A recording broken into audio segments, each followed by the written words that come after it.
time. Mark 14, 17 through 31. Mark 14, 17 to 31. When evening came, Jesus arrived with the 12. While they were reclining at the table eating, he said, I tell you the truth. One of you will betray me, one who is eating with me. They were sad, and one by one they said to him, Surely not I. It is one of the 12, he replied, one who dips bread into the bowl with me. The Son of Man will go just as it is written about him. But woe to that man who betrays the Son of Man. It would be better for him if he had not been born. While they were eating, Jesus took bread, gave thanks, and broke it, and gave it to the disciples, saying, Take it, this is my body. Then he took the cup, gave thanks, and offered to them, and they all drank from it. This is my blood of the covenant, which is poured out for many, he said to them. I tell you the truth, I will not drink again of the fruit of the vine until that day when I drink it new in the kingdom of God. When they had sang a hymn, they went out to the mountain of Olives. You will all fall away, Jesus told them. For it is written, I will strike the shepherd and the sheep will be scattered.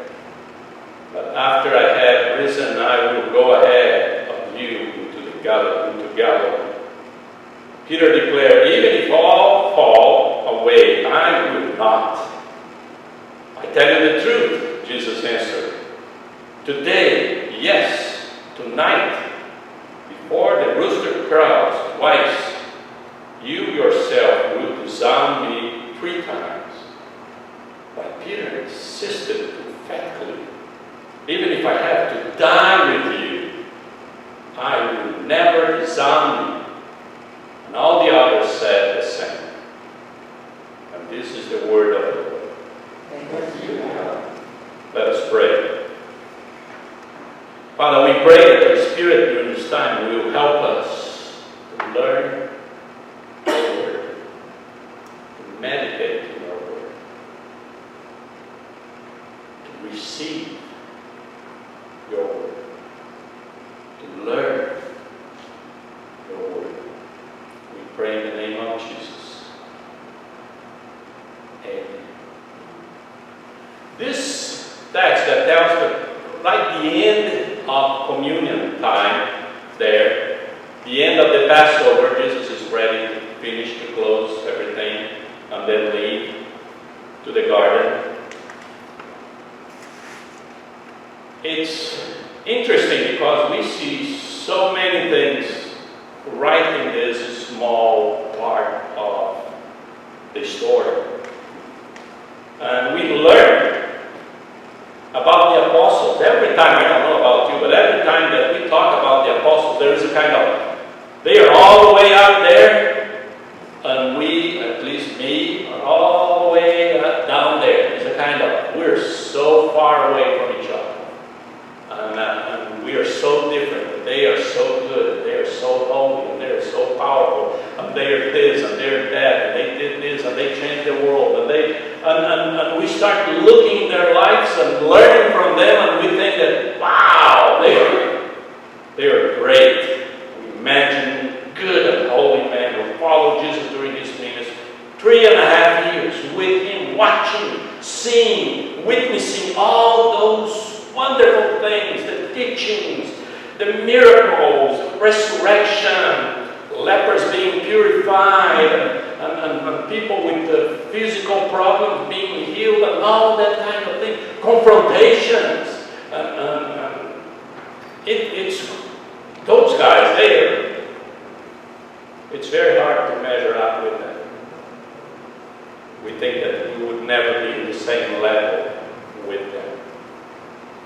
We're so small and insignificant that we cannot even mention our names in the same sentence with their names.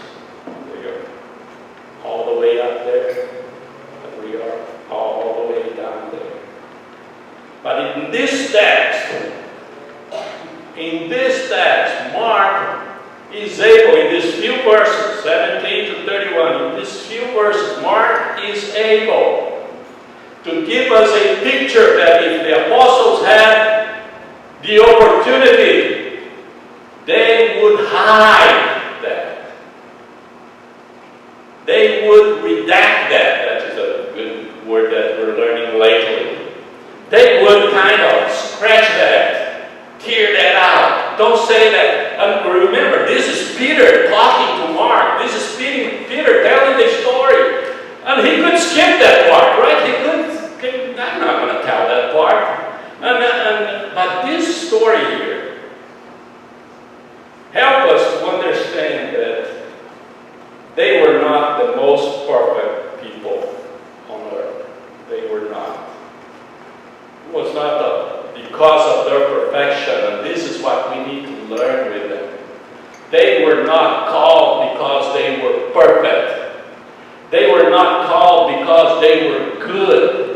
They were not called because they were religious. They were not called because they were holy. That was not why Jesus called them. Perfection was not on the top of the list of this group of people here. Let us take a look and see what we find here in this text, and it's so great. Look at that. We have one. Jesus said, one of you will betray me. One of you will betray me. And that is Jude. And he will hear, and every time that the gospel mentions his name, any gospel, even in the book of Acts, he's the last one mentioned, and all he says, who betrayed the Lord? All the time. Jude was with Jesus 3.5 years, and he sold Jesus. Made money. And it wasn't even a lot of money. He didn't believe. I think the biggest problem with Jude is that he didn't believe that Jesus was who he thought that Jesus was supposed to be, or should be. And then it has greed involved there, because money is a big problem for a lot of people, and he prefer to have the money.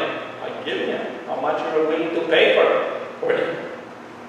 And then rebellion caused by the influence of the devil, just turned his back to Jesus. So one of them betrayed Jesus, right in his face. And we're going to see that. Jesus, in this text here, Jesus mentioned that.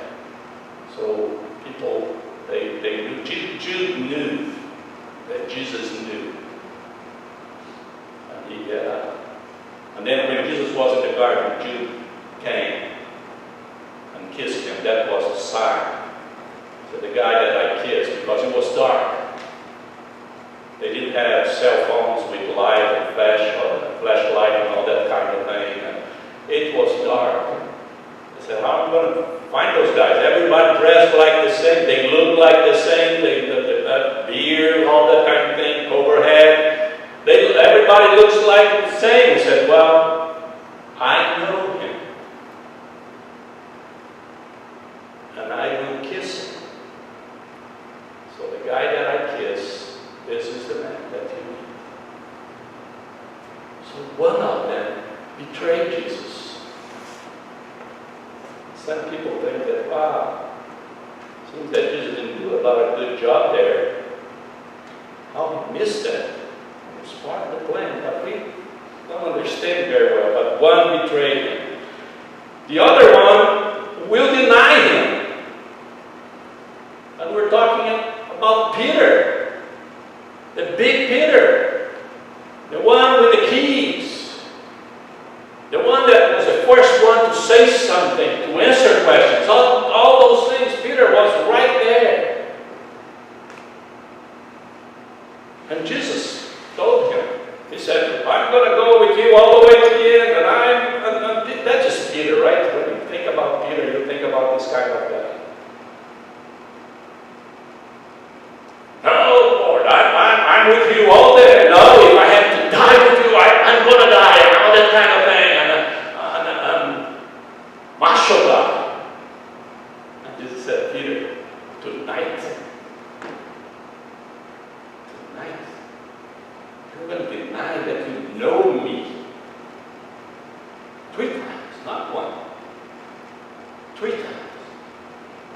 No, I'll die for you.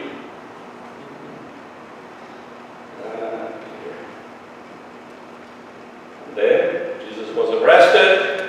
Peter was following him from distance. And it's interesting because the gospel tells us that when Peter started denying, he denied with people there, with a servant girl. Kind of, come on, Peter. The servant girl come, hey, your accent. Yeah, you're from Brazil, aren't you? Yeah, your accent. You're a Galilean. Oh, I got you. Yes, you were with him, aren't you? No, he changed the accent probably to sound like a Roman guy. No, not me. You're wrong. No, not me. And then the other guy came, well, yeah, you were with him. I remember you. No, it's not me. And then the third one came and he said, I never met this guy. I don't know him. Now, when he said that, the soldiers they were transporting Jesus. They were walking Jesus from one place to the other. And Peter was down there talking with them. Loud voice. No, it's not me. And then when he looked, Jesus is walking right there, and Jesus looked at him. Can you imagine that? Can you imagine that? They crossed the eyes, got one another. They locked the eyes. And he saw Jesus. Jesus saw him, and he was denying that he knew that guy. He broke down, started crying, ran away. It was a mess. So this is for the one. Jude was the treasurer of the group. You know, you have to trust the treasurer to give the money to the guy, right? Peter was the leader of the group. The most important guy in the group was Peter. One betrayed, one denied. And Jesus said, look, it's going to get worse before it gets better. You will all fall away, Jesus said. Because it's written, I will strike the shepherd and the sheep will be scattered. You will all fall away. And the other apostles, they run away when Jesus was arrested. Everybody. So when you look to this group of people, we are in good company, aren't we? We are in good company. They were not perfect. We are not perfect. They were not good enough. We are not good enough. They were not powerful enough, courageous enough. We're not powerful enough. We're not courageous enough. Maundy Thursday help us to realize that it is by grace of God that we are disciples of Jesus. Only by grace of God. There is nothing in me and you that will attract God and say, oh, I like them, that person in my team, in my church, as my disciple. No, it's not by our own merits. It's just grace and mercy from God Himself. And we learn this with Maundy Thursday. We learn this. Let us bow our heads and let us pray. Father, help us to recognize, to accept that it is by grace that we are saved, that it is by grace and mercy that we are called to be your disciples. Help us to understand